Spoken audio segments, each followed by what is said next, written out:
Bom dia, meus queridos irmãos, a graça e a paz do nosso Senhor Jesus Cristo. Bom dia também para aqueles que nos acompanham por mais uma vez nesta manhã de domingo, na transmissão do nosso culto da Igreja Batista na Brasília, ainda nesse período de pandemia, então, não podendo nós estarmos reunidos como povo de Deus num só ajuntamento, mas Deus nos deu a graça para utilizarmos este recurso e assim também auxiliar os nossos irmãos, os nossos amigos, por meio da internet, a adorar ao Senhor por meio dessa transmissão. Louvado seja o nome do nosso Deus pela vida de cada um dos irmãos, de cada um dos nossos amigos que tem nos acompanhado por meio do nosso canal do YouTube. Nós vamos já neste momento orar, como sempre, buscando a direção do Senhor, suplicando a graça, a bondade de Deus para as nossas vidas, pedindo que Ele fale ao coração de cada um de nós, que a nossa mente, o nosso coração estejam voltados unicamente para o Senhor neste momento. Então já peço que você deixe de lado os seus afazeres e concentre-se neste momento com toda reverência a adorar unicamente ao nosso Deus. Vamos em oração ao Senhor.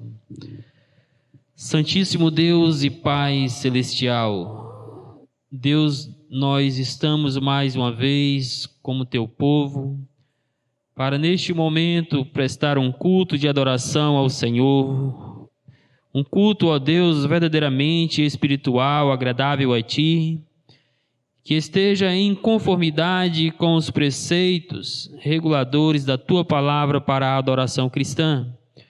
Já neste momento suplico que o Espírito Santo seja o nosso guia para este momento de culto, ó Pai.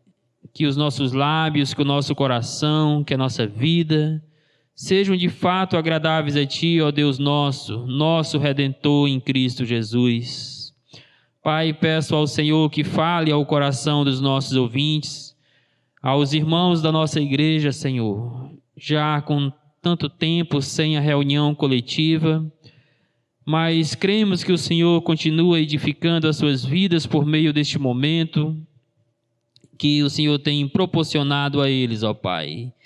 Fale também aos demais nossos ouvintes, outros irmãos de outras igrejas, pessoas que ainda não desfrutam do privilégio da fé em Cristo Jesus, que o Senhor possa falar igualmente ao coração de todos eles, ó Pai. Deus, nós suplicamos a Tua graça, a Tua bondade para este momento e que o nosso coração e a nossa vida estejam voltados unicamente para Ti, ó Pai. Nós assim oramos no nome do Senhor Jesus Cristo. Amém.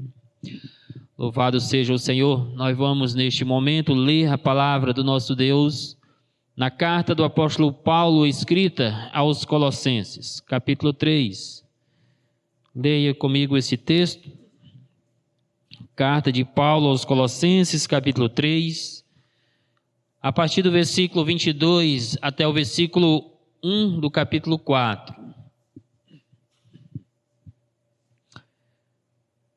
Um texto que vai falar a respeito do comportamento cristão no que tange aos seus relacionamentos trabalhistas, ao seu ambiente de trabalho. Colossenses 3, a partir do versículo 22 até o capítulo 4, versículo 1, diz assim, na Nova Almeida atualizada: Servos, obedeçam em tudo a seus senhores aqui na terra, não servindo apenas quando estão sendo vigiados, visando somente agradar pessoas, mas com sinceridade de coração, temendo o Senhor. Tudo o que fizerem, façam de todo o coração, como para o Senhor e não para as pessoas, sabendo que receberão do Senhor a recompensa da herança. É a Cristo, o Senhor, que vocês estão servindo. E quem fizer injustiça, receberá em troca a injustiça feita.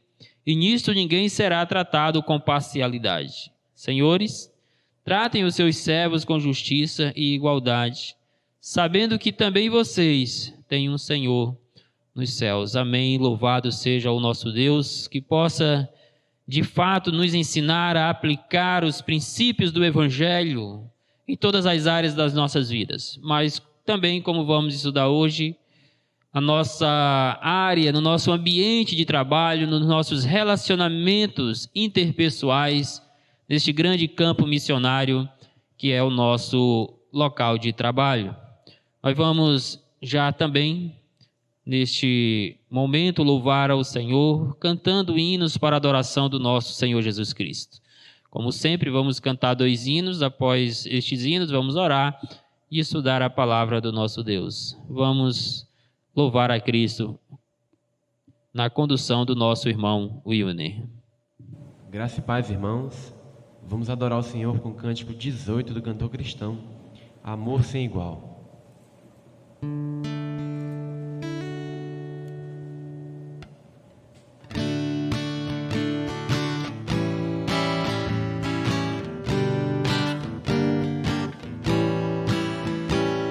Oh, não tens ouvido do amor sem igual, do amor que teu Deus tem por ti, do amor que o levou a seu Filho entregar, para aos salvos levar para si. Ó crer, ó crer.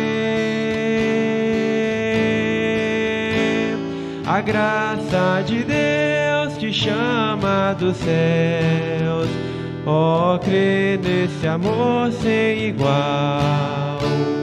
Não foram os grandes que Cristo chamou, nem justos veio Ele salvar, mas pobres e fracos, culpados e maus, mandou pelos servos te amar.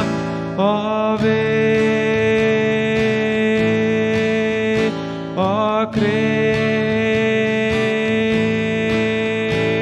A graça de Deus te chama dos céus, ó, crê nesse amor sem igual. O homem, porém, não podia chegar à santa presença de Deus, porque seus pecados, qual grande montão, vedavam-lhe a entrada nos céus. Ó, crê, ó, crê. A graça de Deus te chama dos céus, ó, crê nesse amor sem igual. Mas pelo seu sangue Jesus expirou a culpa dos crentes na cruz, tirando o pecado, o caminho mostrou, o qual para o céu nos conduz. Ó, crê,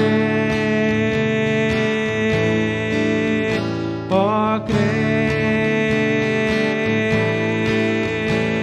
A graça de Deus te chama dos céus, ó, crê nesse amor sem igual.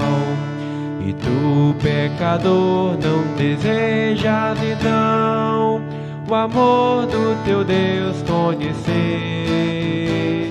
por fé no Senhor como teu Salvador, irás alcançar tal prazer. Ó, crê, ó, crê.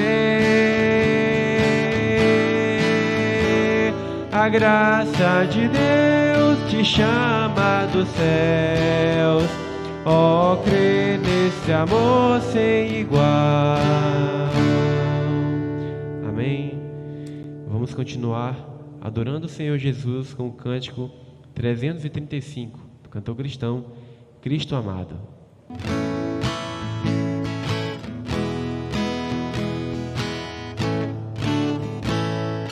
Cristo amado, sei que na força do mal, tu, meu mestre, sempre serás protetor. Tu me guardas, dando-me paz divinal. Eu contigo sempre serei vencedor. Cristo, Mestre, sei que contigo sou vencedor. Dá-me graça, dá-me do teu poder redentor. Que alegria tenho no meu Salvador. Tenho graça, vida de amor paternal. Tudo posso, tudo por ti, meu Senhor. Neste mundo sou vencedor afinal. Cristo, Mestre, sei que contigo sou vencedor. Dá-me graça, dá-me do teu poder redentor. Não duvido, Cristo, meu mestre, de ti. Creio em tua rica promessa, Jesus.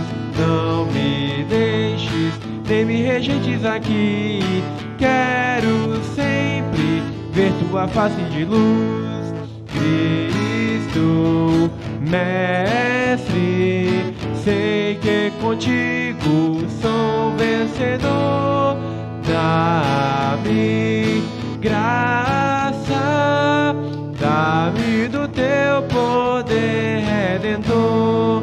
Oh, que bênção ter a certeza do bem, ter na vida paz e perdão do Senhor. Muito alegre busco essa pátria de além, onde reina Cristo Jesus, Rei de amor. Cristo, Mestre, sei que contigo sou vencedor. Dá-me graça, dá-me do teu poder redentor. Amém. Amém. Bendito seja o Cordeiro de Deus, o nosso Senhor Jesus Cristo, que verdadeiramente morreu para perdoar os nossos pecados e trazer-nos a fé nele para uma nova vida. Vida essa que precisa ser vivenciada também no nosso local de trabalho. Vamos ao Senhor em oração mais uma vez, agora pedindo que Ele abençoe este momento de estudo da palavra do Senhor, que Ele fale ao coração de cada um de nós, que Ele nos dê a sabedoria necessária na transmissão fiel do Evangelho e que o Espírito Santo possa ensinar e aplicar a palavra dele ao coração de cada um nesta manhã. Vamos orar.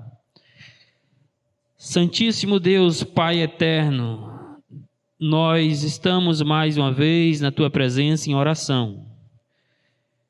E neste momento, ó Deus, para suplicar uma porção dobrada da Tua graça para o estudo e aprendizado e aplicação da Tua palavra às nossas vidas, ó Deus. Suplico, Pai Santo, neste momento, pelos nossos irmãos que estão nos seus lares, reunidos com os seus familiares, que a Tua palavra fale profundamente ao coração de cada um deles, ó Deus, que possa surtir os efeitos esperados pelo Senhor para a edificação dos santos, confrontando-os, ó Deus, nos seus pecados, chamando-os, ó Deus, a uma conduta mais santa, mais íntegra e honrosa ao Evangelho de Cristo. Que o Senhor, ó Deus, também leve a reflexão àqueles que ainda não estão na fé em Jesus. Que eles possam, Senhor, meditar sobre a palavra ouvida e serem confrontados, chamados ao arrependimento e à fé para a salvação no nosso Senhor. Deus, que o Espírito Santo possa de fato, Senhor, abrir a mente e o coração de cada um de nós e com o poder e autoridade que Ele tem, possa também aplicar a Tua mensagem às nossas vidas, Senhor. Em nome de Cristo é que oramos. Amém. Carta do apóstolo Pedro, escrita aos nossos irmãos lá, Carta do apóstolo Pedro, capítulo 2, versículos de 18 a 25. Primeira carta de Pedro, capítulo 2, versículos 18 a 25, iremos concluir nesta manhã a exposição do capítulo 2, logo mais à noite, iniciando o capítulo 3. Enquanto assim os irmãos localizam o texto, eu quero introduzir esta mensagem fazendo referência a um livro intitulado O Evangelho no Trabalho, escritos por Sebastian e Greg Gilbert.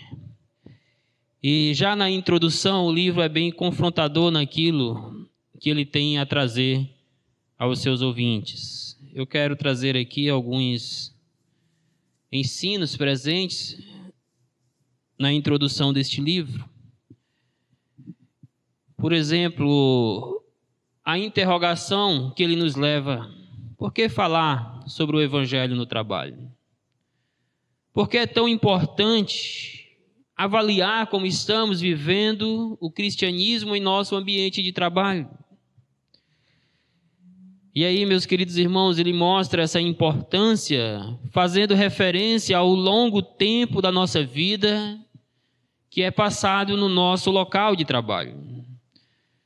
Por exemplo, passamos aí em média 40 a 48 horas semanais no trabalho, e isso sem contabilizar o tempo que gastamos nos preparando para ir para o trabalho, o tempo que gastamos para ir e voltar do trabalho também.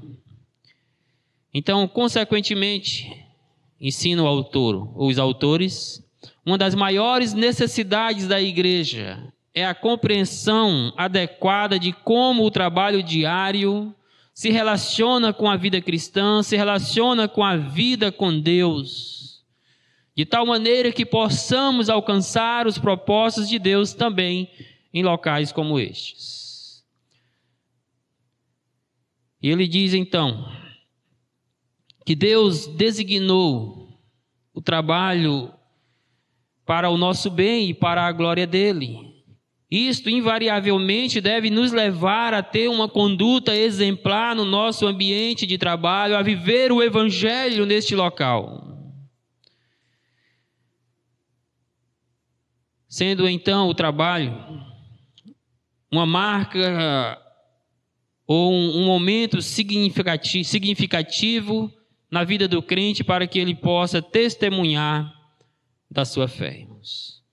O texto que nós vamos ler neste momento, ele fala sobre as implicâncias do Evangelho, sobre as implicâncias da salvação vividas no ambiente ou no contexto, nos relacionamentos envolvidos no nosso campo de trabalho.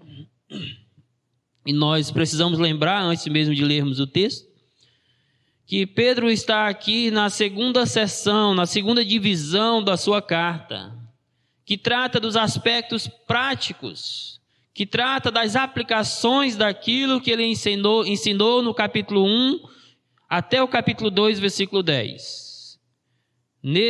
Nesta porção, Pedro ensinou a respeito da doutrina da salvação e tudo quanto, ou pelo menos muitas das coisas que ela envolve. Por exemplo, ensinou sobre a eleição, ensinou sobre regeneração, ensinou sobre a alegria cristã, ensinou sobre a plenitude da salvação, sobre a purificação dos nossos pecados, sobre a vida santa dos seguidores de Cristo, entre outras coisas. Então, à luz do que foi ensinado a respeito da doutrina da salvação, é que Pedro agora vai, a partir do versículo 11 do capítulo 2, mostrar de que maneira isso deve ser aplicado na vida do cristão. Nós já estudamos em momento anterior como que Pedro ensinou que isso deve ser aplicado, por exemplo, na nossa relação com as autoridades, diante dessa sociedade ímpia que nós vivemos, tendo uma atitude de sujeição para com as autoridades. Agora, neste texto que iremos estudar, Pedro vai ensinar como que devemos aplicar a nossa compreensão do Evangelho, a nossa compreensão da salvação, nos nossos relacionamentos dentro do campo trabalhista. ele vai citar em específico como que isso deve ser aplicado no relacionamento com os nossos senhores humanos, ou seja, com os nossos patrões. Mas, evidentemente, isto é estendido para com também outras pessoas no nosso ambiente de trabalho e também podemos assim falar em outras áreas da sociedade, irmãos.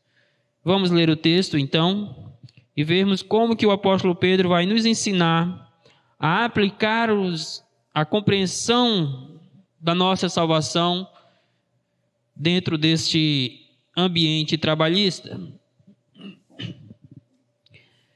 1 Pedro, capítulo 2, versos 18 a 25, Nova Almeida atualizada, diz assim: Servos, sejam obedientes ao Senhor de vocês com todo o temor, e não somente se ele for bom e cordial, mas também se for mau. Porque isto é agradável a Deus, que alguém suporte tristeza, sofrendo injustamente por motivo de sua consciência para com Deus. Pois que glória há, se pecando e sendo castigados por isso, vocês o suportam com paciência. Se, entretanto, quando praticam o bem, vocês são igualmente afligidos e o suportam com paciência, isto é agradável a Deus. Porque para isto mesmo vocês foram chamados, pois também Cristo sofreu no lugar de vocês, deixando o exemplo para que vocês sigam os seus passos. Ele não cometeu pecado, nem foi encontrado engano em sua boca. Pois ele, quando insultado, não revidava com insultos. Quando maltratado, não fazia ameaças, mas se entregava àquele que julga retamente, carregando ele mesmo em seu corpo, sobre o madeiro, os nossos pecados, para que nós, mortos para o pecado, vivamos para a justiça. Pelas feridas dele, vocês foram sarados, porque vocês estavam desgarrados como ovelhas. Agora, porém, se converteram ao pastor e bispo da alma de vocês. Amém? Então, o nosso propósito nesse texto é observar como que a compreensão correta da salvação em Cristo leva o crente a ter uma conduta exemplar no seu ambiente de trabalho. Esta é a ideia que iremos desenvolver nesse texto. Que a compreensão correta da salvação em Cristo leva o crente a ter uma conduta exemplar no seu ambiente de trabalho. E nós veremos então duas maneiras de o crente ter uma conduta exemplar no seu ambiente de trabalho. Mas antes precisamos observar no texto que para desenvolvermos estas condutas, ou devemos desenvolver estas condutas, ainda que isto resulte ou cause para nós muito sofrimento. O contexto dessa passagem é o sofrimento dos leitores de Pedro, ocasionado pela sua fé em Cristo Jesus, ocasionado pela sua fidelidade ao Evangelho, pela prática da palavra de Deus no seu local de trabalho. Decorrente disto, eles estavam sendo afligidos, eles estavam sendo insultados por causa da sua fé e estavam sendo inclusive maltratados, verbalmente, possivelmente. No entanto, ainda que em meio a todo este sofrimento, aos insultos, aos maltratos, Pedro diz àqueles irmãos: sejam submissos, obedeçam aos seus senhores, tendo como exemplo o nosso Senhor Jesus Cristo, do que é obediência, tendo o exemplo nosso Senhor Jesus Cristo, do que é ter paciência diante do sofrimento, e acima de tudo, do que é manter-se íntegro, de conduta exemplar diante do sofrimento e também de demais acontecimentos. Então, a primeira maneira para mantermos essa conduta exemplar, ainda que em meio a muito sofrimento, perseguições, insultos, maltratos e outras coisas mais, é suportar com paciência os sofrimentos advindos da obediência. Pedro vai nos ensinar isso nos versículos de 18 a 20, quando ele instrui aqueles irmãos a suportarem com paciência aquela situação que eles estavam passando, os sofrimentos pelos quais eles estavam sendo afligidos, mas ele diz que há louvor para Deus, que é agradável a Deus, que o crente passe por estas situações, suportando-as com paciência, irmãos. Vamos aí aos versículos, aos pormenores desses versículos 18 a 20. E inicialmente, perceba que o texto ressalta que a obediência cristã deve ser feita no temor do Senhor. Pedro está especificamente falando da obediência dos servos aos seus senhores, do empregado ao seu empregador. No entanto, a razão principal para esta obediência é o temor que o crente tem a Deus. É a sua própria obediência ao Senhor. Esta obediência que ele tem a Deus deve ser refletida na obediência dele para com os seus senhores. O verso 18 inicia: servos, sejam obedientes ao Senhor de vocês com todo o temor. A palavra servo aqui, originalmente, significa escravo. Mas nem sempre se refere a um escravo que está sofrendo maus tratos ou que sofria maus tratos. Também, muitas vezes, se referia a um servo, a um escravo que servia no lar de alguém, que inclusive era estudado, que tinha grandes responsabilidades em suas mãos, muitas vezes sendo responsável até mesmo pela criação dos filhos dos seus senhores, ou pelo cuidado com os filhos dos seus senhores, cuidando às vezes do patrimônio dos seus senhores, das suas propriedades. E Pedro diz: servos, independentemente, conforme vamos ver mais à frente, se você está sofrendo nas mãos dos seus senhores ou não, você deve obedecê-los, por motivo de consciência, por motivo de temor a Deus. Pedro ressalta, meus queridos, qual deve ser a atitude do crente ao seu empregador. No nosso contexto, qual deve ser a atitude do crente ao seu patrão? O termo obediência tem o mesmo sentido de sujeição ou submissão, usado em outros textos aqui para com uma autoridade superior. Pedro está então nos ensinando que o nosso patrão, que o nosso empregador está numa posição de autoridade sobre nós, e que nesta posição nós devemos obedecê-los. O verbo aí sejam, além de ser um imperativo, de ser uma ordem para que haja essa obediência no temor de Deus, indica que esta obediência deve ser praticada sempre, deve ser algo rotineiro na vida do crente, deve ser uma atitude contínua do crente que tem o temor de Deus no seu coração.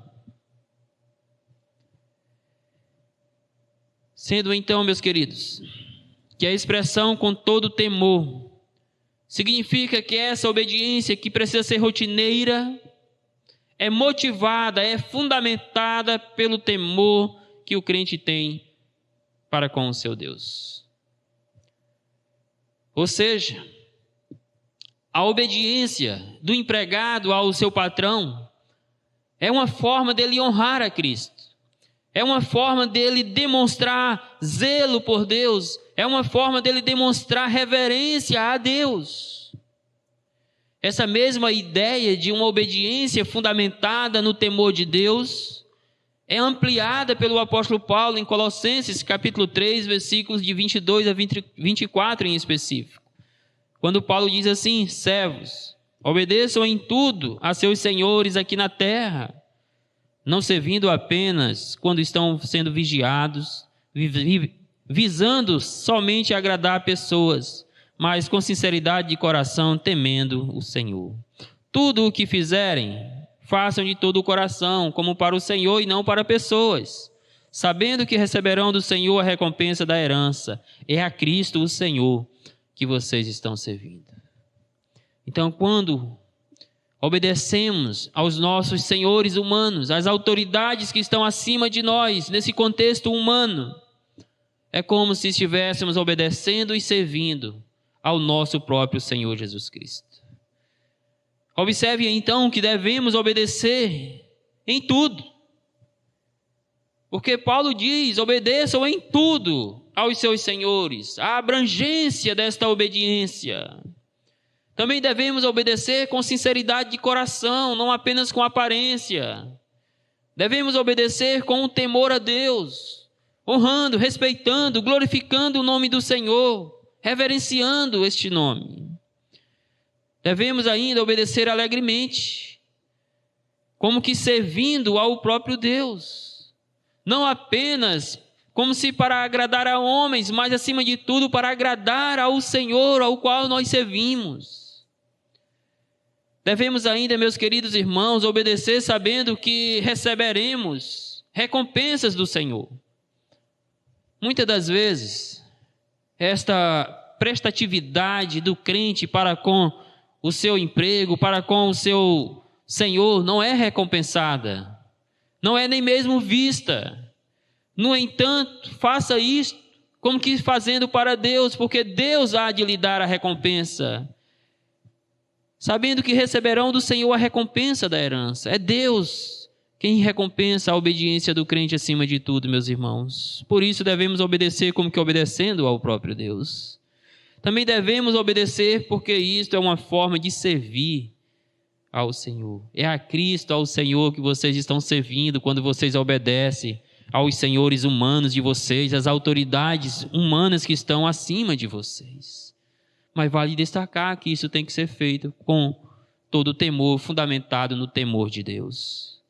Portanto, irmãos, o coração temoroso e obediente para com Deus naturalmente precisa ser induzido ao respeito e à obediência nas suas relações trabalhistas. Quem serve bem ao Senhor também serve bem as autoridades que estão acima deles. Assim, cabe a você avaliar qual tem sido o seu comportamento com relação ao seu trabalho, com relação ao seu patrão, aos seus amigos de trabalho.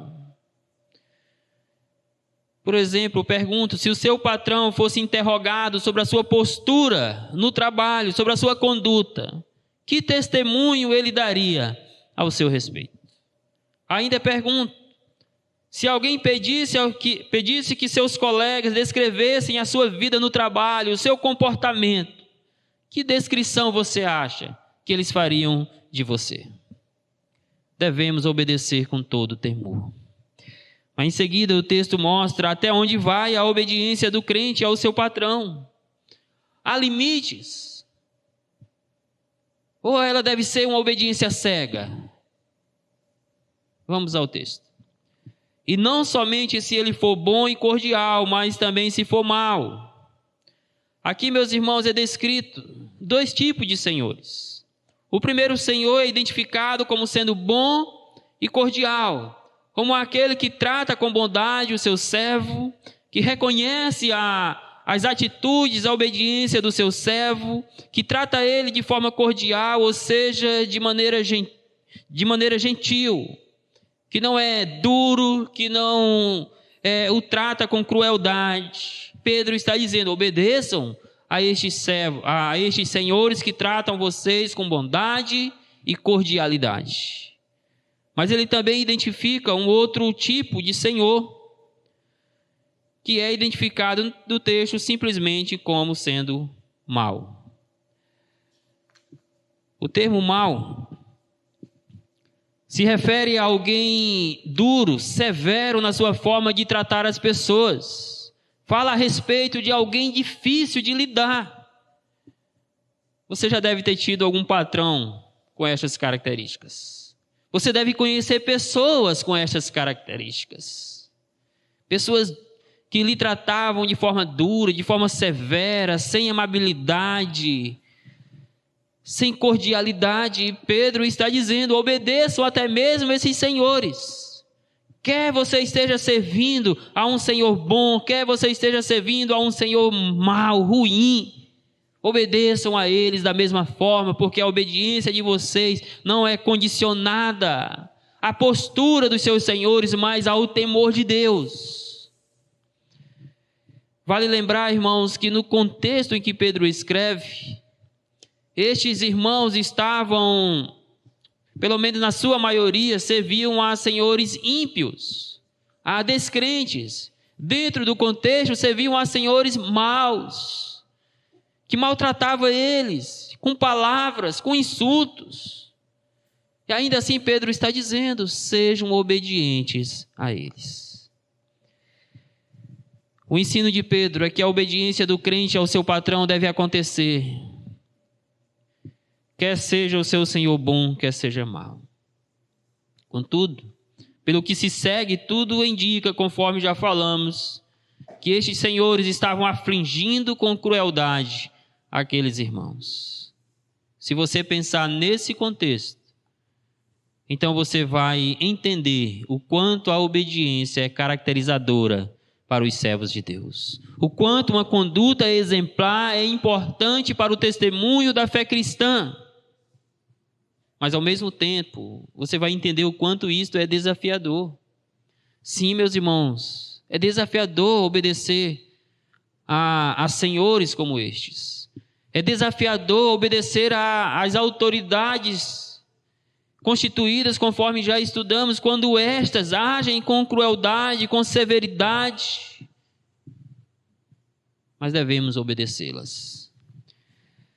No entanto, aqui também nós podemos nos perguntar até onde deve ir esta obediência aos nossos senhores humanos. E eu digo, ela deve ir até onde não entre em conflito com os princípios e valores da palavra de Deus. Ela deve ir, meus queridos irmãos, até onde não manche a nossa conduta exemplar como servos de Deus.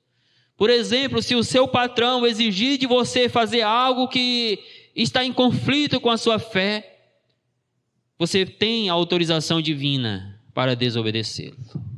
Porque conforme rege o texto de Atos 5:29, é mais importante obedecer a Deus do que obedecer a homens. Primeiro, a nossa obediência é para com Deus, depois é para com os senhores humanos. Então tem limites, não é uma obediência cega, é uma obediência limitada pela própria palavra de Deus.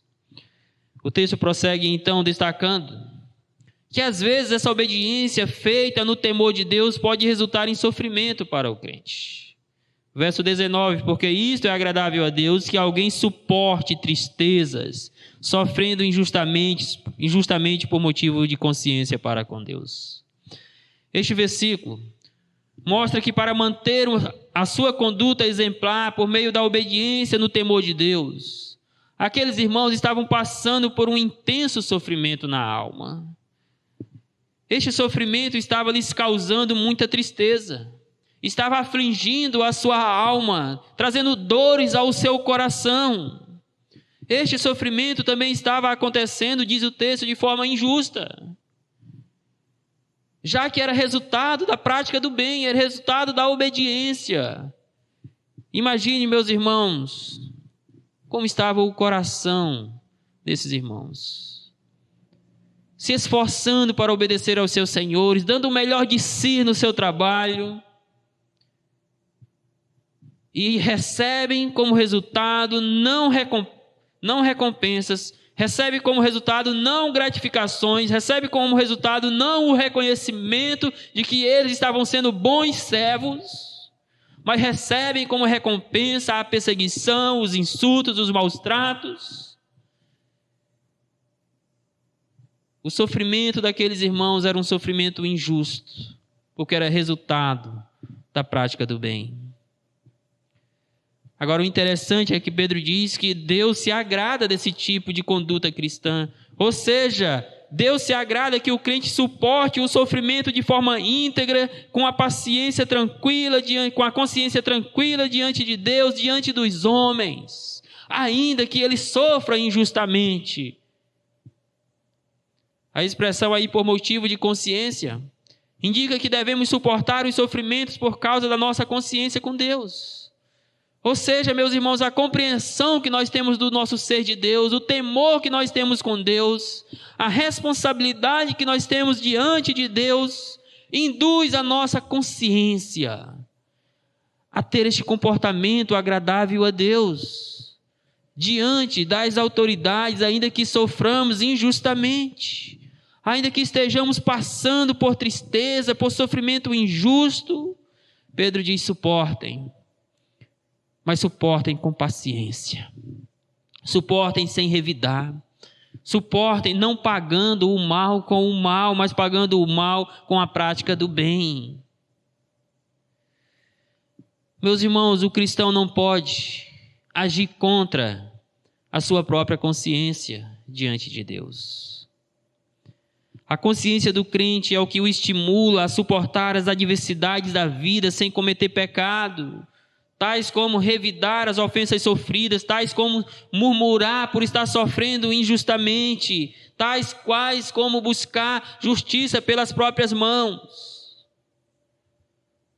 Nós conhecemos o nosso Deus, nós temos a salvação que vem do Senhor, e isso deve induzir a nossa consciência a um comportamento reto, até mesmo diante das injustiças da vida.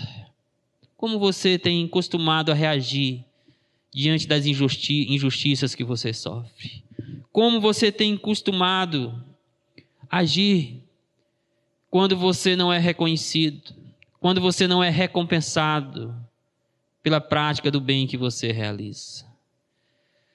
Eu quero dizer para você que nem sempre você vai ser reconhecido por aquilo que você faz para os homens. Mas como disse o texto de Colossenses, a nossa recompensa, ela vem do Senhor. O nosso Deus está vendo a sua conduta exemplar.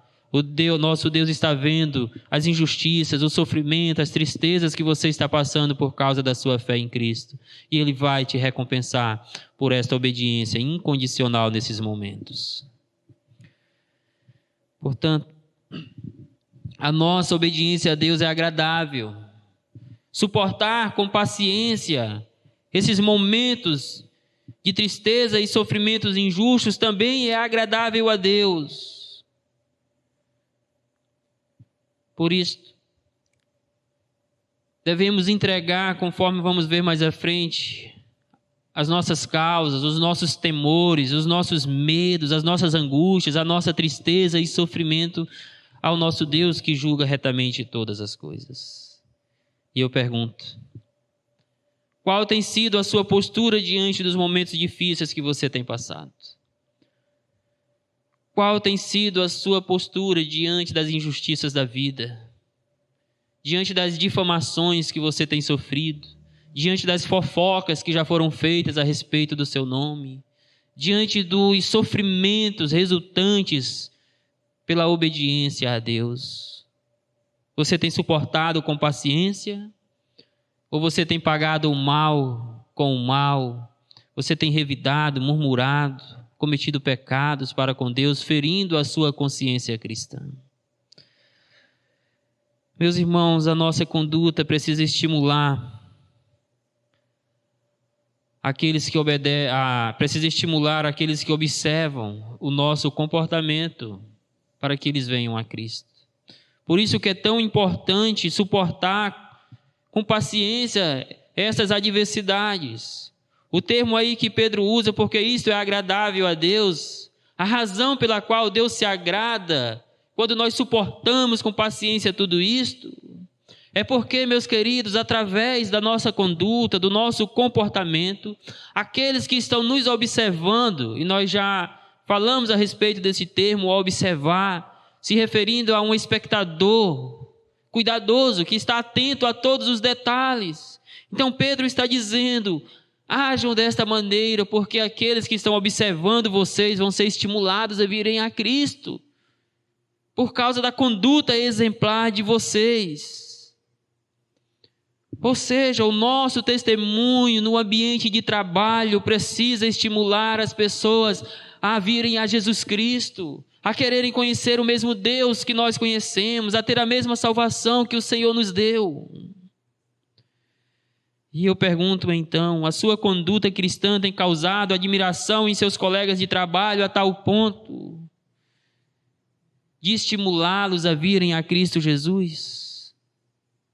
A sua conduta cristã tem estimulado os seus amigos, os seus vizinhos, os seus parentes, filhos, pais, cônjuges, a terem o desejo de conhecer a Cristo através da sua vida. A conduta dos leitores de Pedro agradava a Deus, porque as suas vidas estimulavam os seus observadores a ter um certo tipo de simpatia pelo Evangelho, pela salvação em Cristo Jesus. Por que isso acontecia? Porque em meio a muita tristeza, em meio aos sofrimentos injustos, eles mantiveram a paciência. Eles suportaram com paciência, não revidavam, não cometeram pecados diante de tudo isto. Por fim, este ponto destaca que devemos suportar com paciência os sofrimentos advindo da nossa obediência.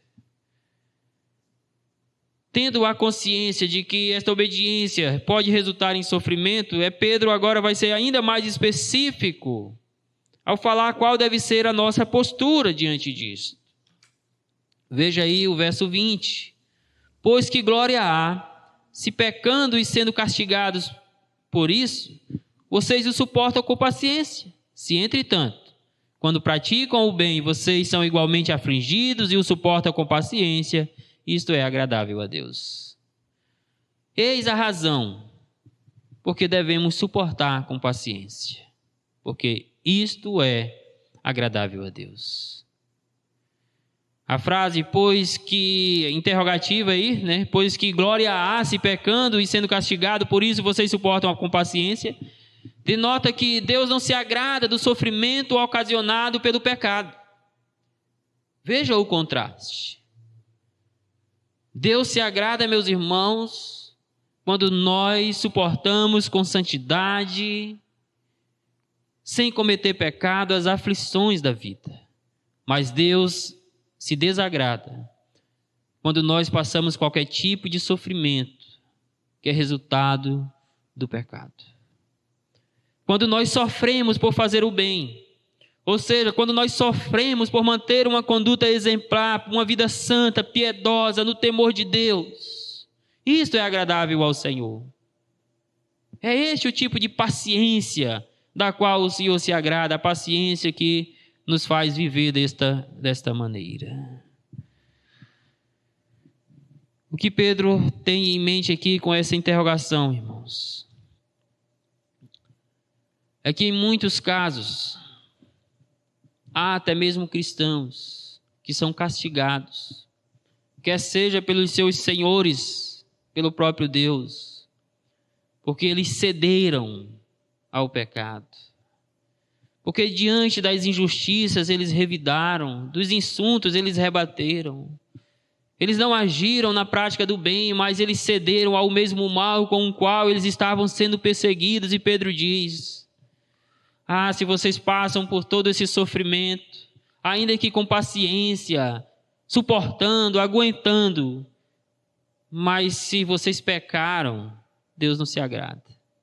Mas se vocês estão sofrendo injustamente, se vocês estão com a alma triste, vocês estão com o coração afligido, dilacerado pela dor, pelas injustiças, mas se vocês se mantiveram pacientes e santos no Senhor, então Deus se agrada. Não há nenhuma vantagem para o crente, e aqui é o sentido dessa expressão, né? Pois que glória há. Não há nenhuma vantagem para o crente, não há nenhum prestígio para a vida cristã se o crente estiver sofrendo por algo que é errado. Em contrapartida, há prestígio, a honra, a glória, principalmente para Deus, mas também para o comportamento cristão, se o crente, diante de todos esses momentos de aflições, ele se mantiver santo, resistindo a todo o pecado. Ainda que seja afligido, o crente deve manter a boa conduta cristã, tendo como propósito maior da sua vida o temor de Deus e agradar ao seu Senhor celestial. A expressão aí, praticando o bem, então, faz contraste com o termo pecado, ou praticando o pecado, cometendo o pecado, quando diante dessas situações, irmãos. Pecar é cometer erros, é não resistir às aflições, ao sofrimento, às tristezas e, por exemplo, cometer algum tipo de erro. É não, por exemplo, resistir aos insultos dos seus senhores humanos e revidar na mesma moeda. É não resistir às tentações presentes no ambiente de trabalho e cometer erros, cometer pecados. Em contrapartida, a prática do bem se refere a fazer o que é certo, o que é justo, o que é correto diante de Deus, e este é o tipo de comportamento esperado do crente. Portanto, não há vantagem para o testemunho cristão, não há glórias para o nome de Deus, quando o crente cede à dor do sofrimento e comete pecado. Por outro lado, Deus é glorificado, o testemunho do crente é também exaltado, reconhecido e recompensado, ainda que pelo próprio Deus apenas, quando este se mantém santo na prática do bem. Então, meus irmãos, o crente deve suportar os sofrimentos advindos da obediência a Deus com paciência, quer seja no seu campo de trabalho, quer seja em qualquer outro ambiente. Devemos obedecer, acima de tudo, ao nosso Deus. Devemos obedecer no temor do Senhor. Devemos obedecer até mesmo diante da perversidade dos homens. O texto mostra isso quando diz que devemos obedecer também aos senhores que são maus. Devemos obedecer ainda que isso nos traga muito sofrimento para as nossas vidas, como aqueles irmãos estavam sofrendo por obedecerem aos seus senhores, como uma expressão de temor e obediência a Deus. Devemos, meus irmãos, suportar os sofrimentos com paciência, sem cometer pecado, porque isso é agradável a Deus. Isso nos conduz à segunda maneira apresentada no texto, pela qual o crente deve assim manter a sua conduta exemplar no seu ambiente de trabalho, que é suportar, imitando a Cristo, os sofrimentos advindos da obediência. Primeiro, ele deve suportar com paciência. Agora ele deve suportar, imitando ao Senhor Jesus Cristo. Versos 21 a 25.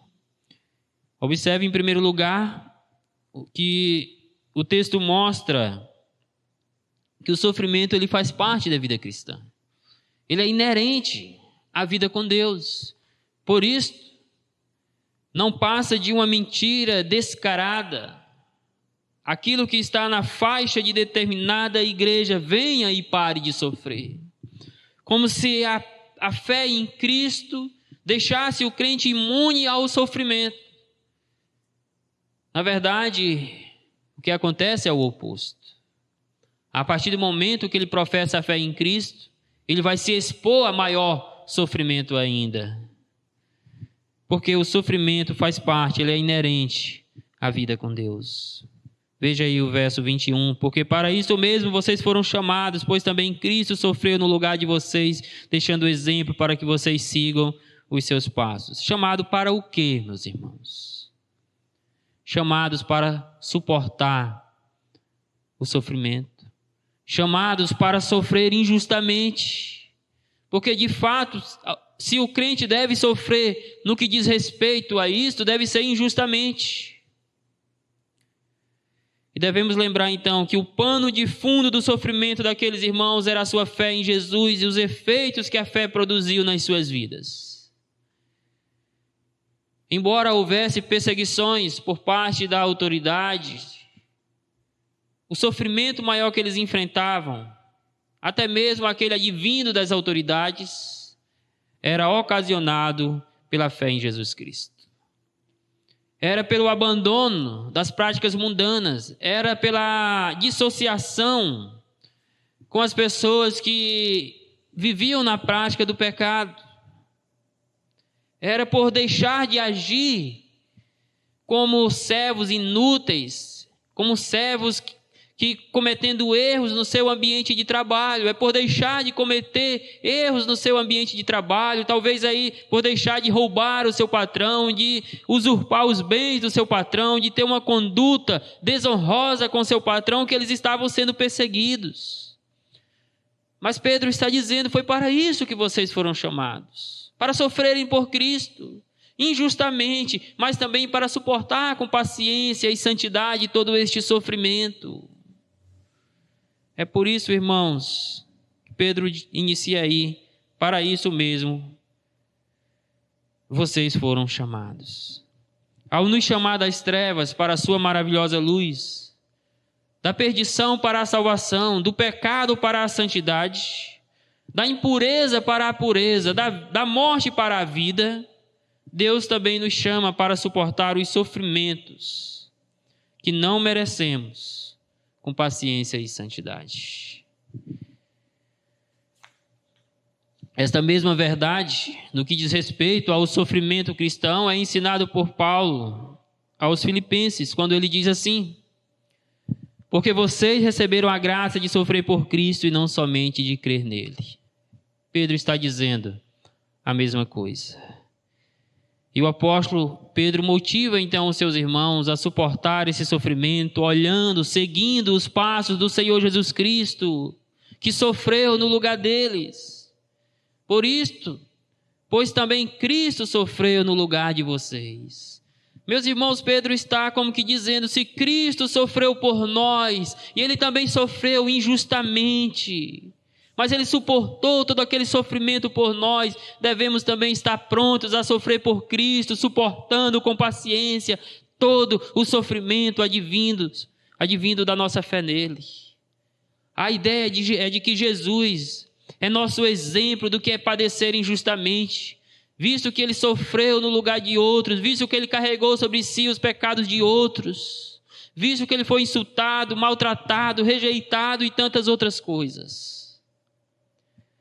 Se Cristo sofreu por vocês e suportou todo o sofrimento, então sofram por Cristo e suportem todo o sofrimento com honra. A expressão aí, Cristo sofreu, aponta para todos os aspectos do sofrimento enfrentado pelo Senhor Jesus. Pense, por exemplo, em alguns. Nos momentos de perseguições, nos momentos de tentações. Pense nos momentos em que Cristo foi rejeitado pelos seus próprios compatriotas, pelos seus próprios familiares. Foi rejeitado, inclusive, por um daqueles que andou com Ele por anos. Pense nos escárnios da cruz, os insultos da cruz. Pense na crucificação e na morte que Jesus enfrentou. Então, sim, Jesus sofreu no nosso lugar para nos deixar exemplo do que é suportar o sofrimento com honra e obediência a Deus. O sofrimento fez parte da vida de Cristo e faz parte da vida dos seus seguidores. Jesus sofreu por você, sofreu por mim, para nos dar exemplo da conduta cristã agradável a Deus diante do sofrimento imerecido. Por isso o texto diz, Cristo sofreu no lugar de vocês, deixando o exemplo para que vocês sigam os seus passos. O termo exemplo aqui aponta para uma conduta digna de ser seguida. E o verbo seguir aqui tem a ideia de seguir de perto, tem a ideia de andar na mesma trilha. Ou seja, Pedro está dizendo, Jesus sofreu, suportou o sofrimento injusto para deixar exemplo para vocês do que é ter uma conduta agradável a Deus diante do sofrimento. E vocês devem seguir, vocês devem andar nos mesmos passos de Jesus, vocês devem andar na mesma trilha que Jesus andou, tendo uma conduta íntegra, tendo uma vida pura. Meus irmãos, assim como o Senhor Jesus, os seus seguidores precisam ter uma conduta moral exemplar diante de qualquer situação, inclusive nos momentos de dores. Você tem tido esse tipo de conduta moral exemplar no seu trabalho?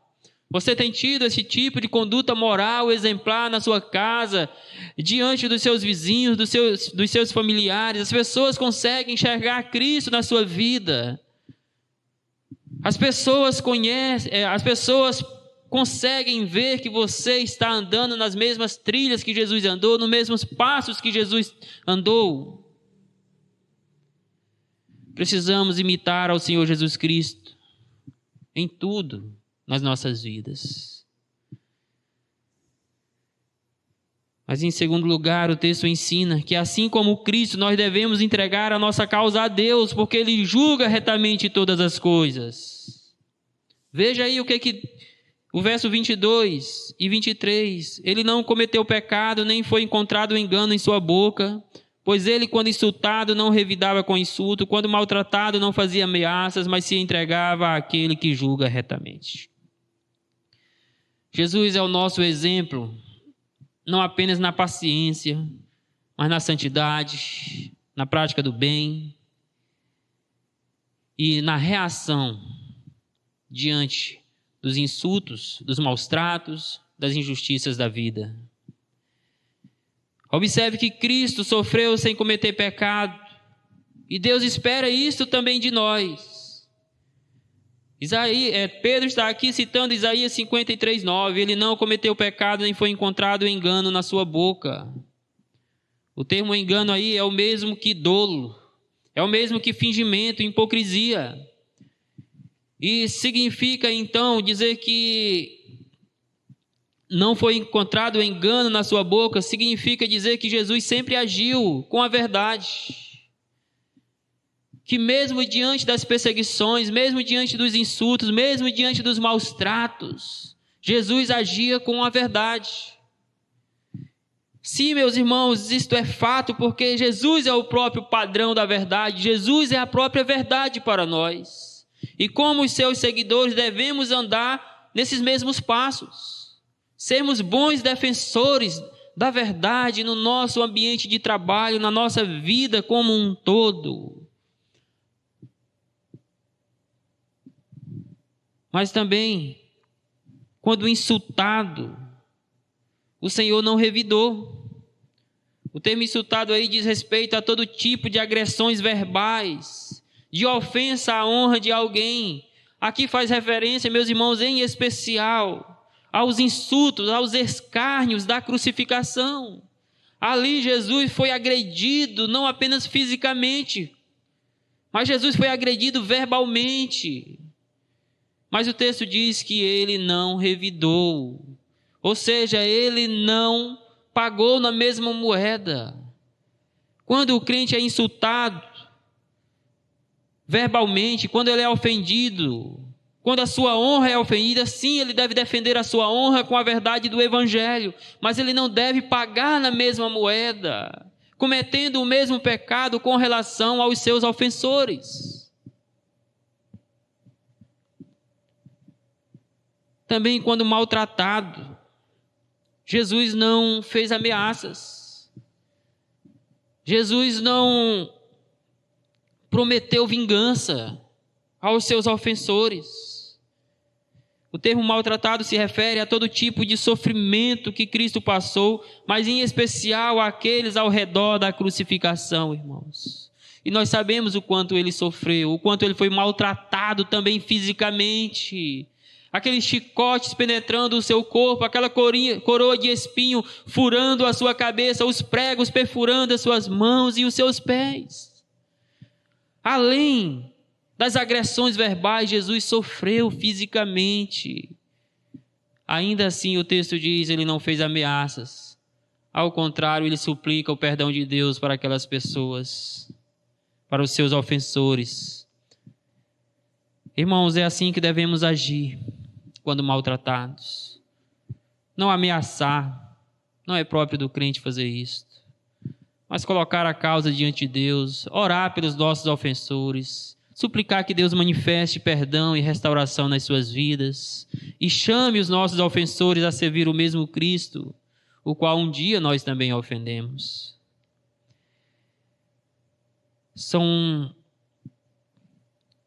Nós devemos entregar a nossa causa a Deus, agindo da mesma forma que Jesus agiu, confiando que a justiça do crente não vem dele próprio, ela vem do Senhor. Ele não cometeu pecado quando foi maltratado. Ele não agiu dolosamente com mentiras, mas sempre defendeu a verdade. Ele não revidou aos insultos, mas como uma ovelha muda, ele foi para o matadouro, ele foi para a cruz. Ele não fez justiça com as próprias mãos, mas ele entregou a sua causa a Deus que julga retamente. Ele sofreu e morreu pelos nossos pecados, porque esta era a nossa maior necessidade. Por tudo isto e muito mais, como cristãos, nós somos instruídos a agir do mesmo modo que o nosso Senhor Jesus Cristo, confiando a nossa causa ao Deus que julga retamente. Mas em terceiro lugar, o texto é mais específico quanto aos sofrimentos de Cristo. Veja aí comigo o verso 24. Carregando Ele mesmo em seu corpo sobre o madeiro os nossos pecados, para que nós, mortos para o pecado, vivamos para a justiça. Pelas feridas dele vocês foram sarados. A expressão aqui, carregando Ele mesmo em seu corpo, enfatiza o significado redentivo da morte de Cristo. Jesus morreu para levar sobre si, ou carregar sobre si mesmo naquele madeiro, os nossos pecados, o castigo dos nossos pecados. Por isso, Isaías diz que o castigo que nos traz a paz estava sobre ele, estava sobre Jesus Cristo naquele madeiro, irmãos. Certamente Pedro tem em mente Isaías 53, que fala a respeito do servo sofredor. E Pedro destaca aqui então alguns aspectos do sofrimento de Cristo. Sofrimento este que traz na nossa mente esse significado redentivo da morte de Jesus, ou seja, da nossa redenção. Jesus morreu para trazer para nós redenção, libertação da morte e do pecado. Pedro mostra que ele sofreu as dores do nosso pecado no seu próprio corpo. Fisicamente falando, quando ele foi perfurado pelas lanças, pelos chicotes, pelos pregos, pelos espinhos, ele estava levando ali, no seu próprio corpo, a dor, as dores do nosso pecado, o castigo dos nossos pecados. Mas também, meus irmãos, e acima de tudo, ele levou sobre o seu corpo as dores do nosso pecado, quando recebeu sobre ele próprio, naquele madeiro, a ira divina, a punição dos nossos próprios pecados. Por isso, a morte de Jesus, ela é redentiva, porque no seu corpo, ele recebeu as dores do nosso pecado, ele recebeu o castigo da ira de Deus como punição dos nossos pecados. Pedro também mostra que ele sofreu as dores da crucificação sobre o madeiro. Não apenas as dores físicas, não apenas as dores emocionais. A dor da humilhação. Porque bem sabemos que naquele contexto, a morte por crucificação era destinada somente a malfeitores, a assassinos, aos homens mais cruéis da sociedade. E Jesus, o Santo de Deus, o Filho de Deus, o unigênito do Pai, ali está sendo crucificado pelos nossos pecados. Na cruz, conforme ensina a Escritura, Jesus se fez maldito por nós. Porque na perspectiva bíblica, no entendimento bíblico judeu também, alguém que ia para a cruz era alguém que estava ali porque estava sendo amaldiçoado por Deus. Meus irmãos, Jesus estava na cruz como maldição por causa dos nossos pecados, no sentido de que ali ele carregou o fardo dos nossos pecados. Deus o tratou como pecador, mesmo ele nunca tendo conhecido o pecado. Deus o castigou como pecador, mesmo não sendo ele um pecador. Pedro também diz que ele sofreu tudo isso de forma vicária, ou seja, não apenas por nós, mas no nosso lugar. Ele sofreu pelos nossos pecados, ele sofreu no nosso lugar lá naquela cruz. O seu sofrimento foi injusto porque foi ocasionado pela culpa de outros. No caso, a culpa dos nossos pecados. Tudo isso, veja então aí o motivo para que nós, mortos para o pecado, vivamos para a justiça. A expressão para que, então, mostra que a finalidade desse sofrimento, dessa morte redentiva de Jesus foi nos libertar do pecado, a fim de vivermos unicamente para Deus em santidade, na prática da justiça. Outrora estávamos mortos para o pecado, hoje estamos vivos para a justiça e a justiça que é de Deus. Entretanto, a sentença aí, pelas feridas dele vocês foram sarados, aponta para o derramamento do sangue de Cristo. Aponta, meus queridos irmãos, para o precioso sangue do Cordeiro derramado lá na cruz do Calvário, para lavar os nossos pecados, para que assim pudéssemos ser vivificados, para que assim pudéssemos ter uma nova vida com Deus na prática da justiça. A palavra ferida aí se refere a um ferimento causado por cortes e que normalmente derrama bastante sangue.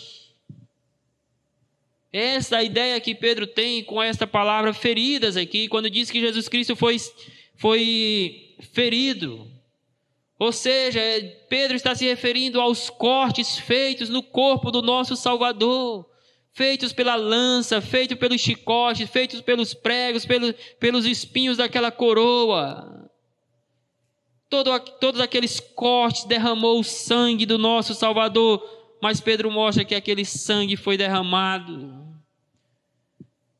para que, meus irmãos, mortos para o pecado, possamos viver para a justiça, porque pelo aquele sangue, por aquele precioso sangue do Cordeiro de Deus, pelas feridas causadas no corpo do nosso Salvador, Pedro diz, vocês foram sarados.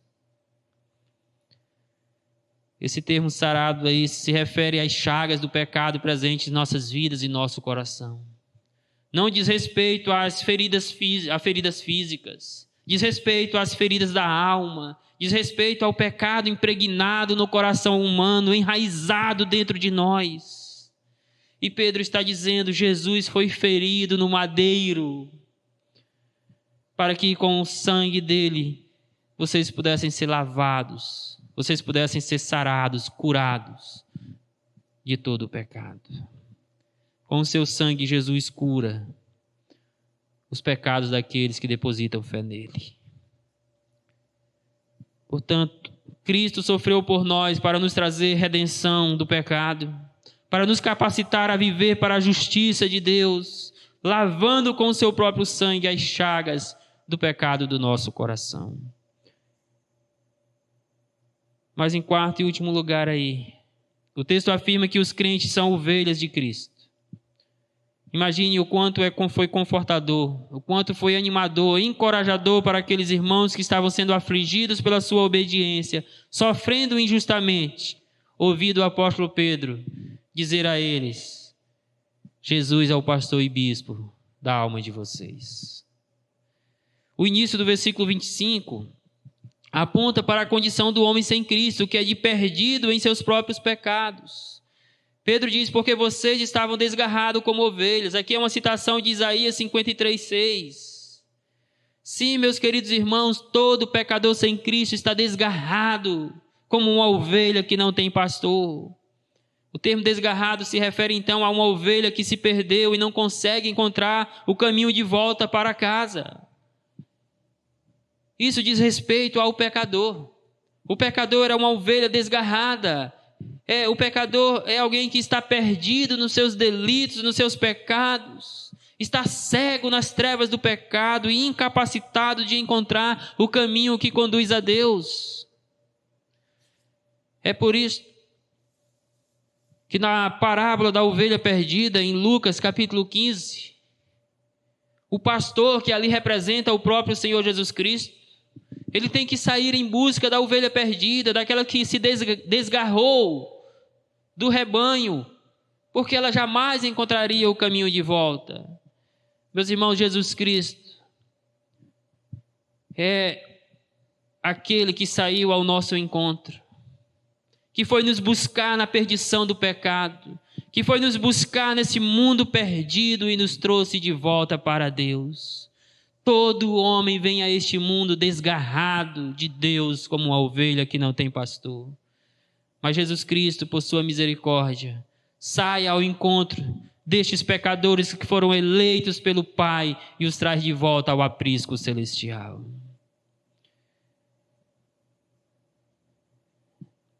E ao fazer isso, o texto diz que nós fomos convertidos do pecado para Cristo, que agora Jesus é o bispo e o pastor das nossas almas. A palavra conversão significa então voltar, retornar. É a volta da ovelha desgarrada, é o retorno do pecador perdido para a casa do Pai. Neste caso aqui é voltar para Deus por meio de Jesus. E os termos pastor e bispo, eles têm significados semelhantes aqui. Precisamos apenas entender que, como pastor e bispo, Jesus cuida da alma do crente. Que, como pastor e bispo, Jesus supervisiona a alma do crente. Jesus supervisiona a vida do crente, inclusive no seu trabalho, na sua casa, e não apenas na igreja. Meus irmãos, é confortador, em meio a tanto sofrimento que nós passamos, saber que Jesus é o nosso pastor e é o pastor e bispo das nossas almas, que Ele está cuidando de nós. Mas também é confrontador saber que este mesmo Jesus, que é pastor e bispo da nossa alma, também supervisiona as nossas vidas, a nossa conduta, para ver se de fato temos uma conduta exemplar.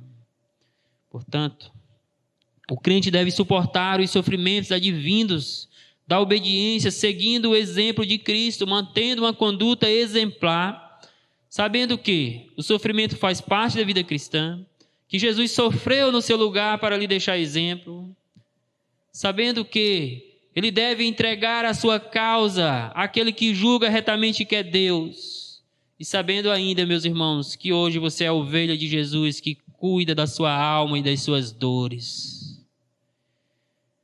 E vamos então para a nossa conclusão. Ressaltando que hoje então estudamos que a compreensão correta da salvação em Cristo, aquela compreensão apresentada no capítulo 1 até o capítulo 2, versículo 10 de 1 Pedro, deve levar o crente a ter uma conduta exemplar no seu ambiente de trabalho, mesmo que sob pena de sofrer injustiças.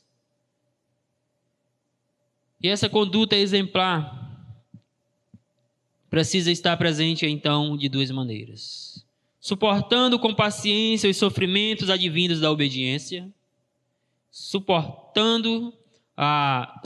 imitando a Cristo os sofrimentos advindos da obediência. Paciência e imitação do Senhor Jesus.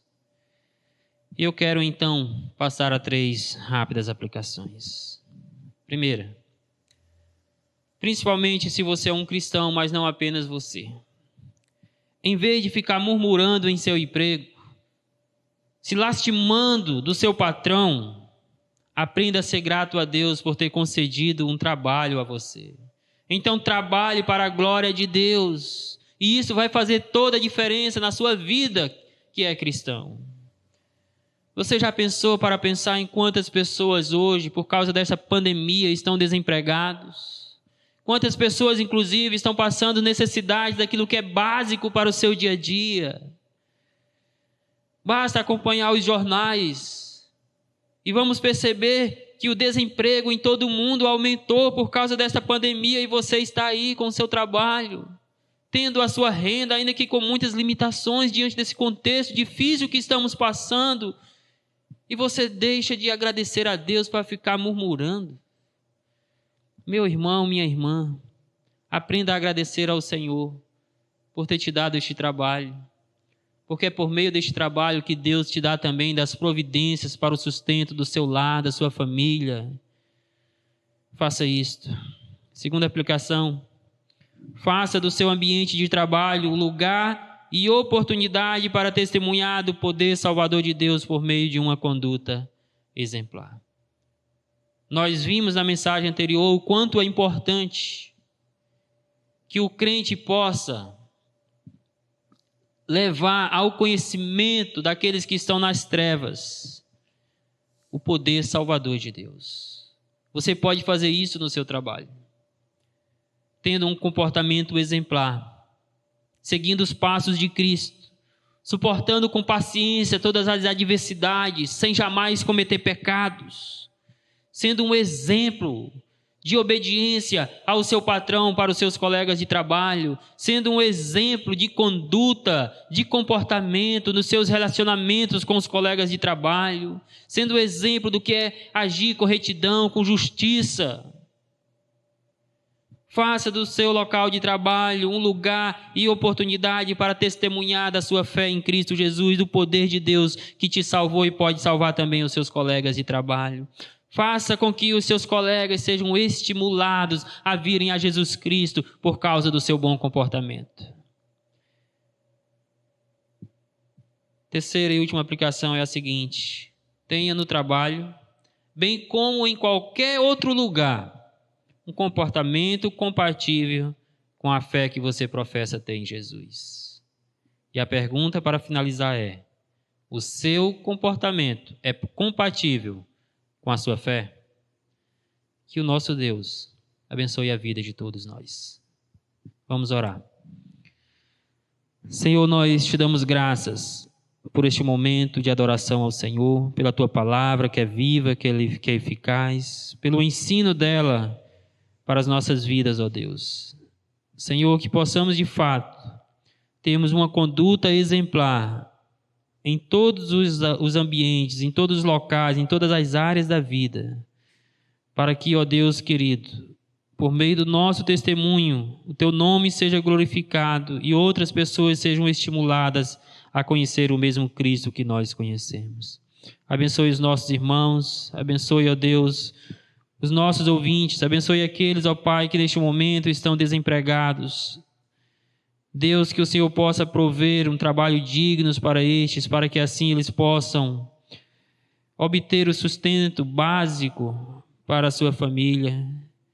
Deus, abençoe os nossos irmãos, ó Deus, em especial os membros desta igreja, para que eles aprendam a testemunhar da sua fé no seu local de trabalho, para que eles façam, ó Deus, do seu local de trabalho um campo missionário, onde o teu nome seja exaltado e glorificado, e pecadores sejam estimulados a virem a Jesus Cristo, Pai.